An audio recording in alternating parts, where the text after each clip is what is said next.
Cette arme, très controversée, pourrait être livrée par les États-Unis à l'Ukraine. Il s'agit d'une arme à sous-munitions. Contrairement à la plupart des missiles et des bombes, qui ne contiennent qu'une seule charge explosive, les armes à sous-munitions en contiennent plusieurs, libérées en grappe. Elles ne permettent pas de viser précisément et peuvent atterrir à plusieurs centaines de mètres de la cible initialement prévue, ce qui pose de gros risques pour les habitations et pour les civils.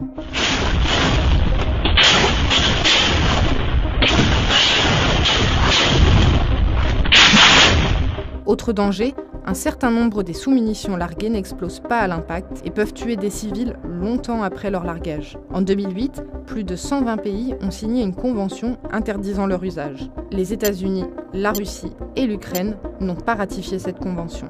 Au début de la guerre en Ukraine, les deux camps ont été accusés de faire usage de ces armes, en particulier la Russie. Fin février 2022, Le Monde a par exemple pu prouver que des armes à sous-munitions ont été tirées sur la ville ukrainienne de Kharkiv, très probablement depuis une zone sous contrôle russe. Elles avaient fait au moins une victime. L'Ukraine réclame aujourd'hui de telles armes car sa contre-offensive avance mal et elle craint une pénurie de munitions. La livraison américaine, si elle est approuvée par Joe Biden, serait contraire à la loi américaine qui interdit la production, l'utilisation ou le transfert de telles armes. Cela pourrait aussi créer des tensions parmi les alliés de Washington.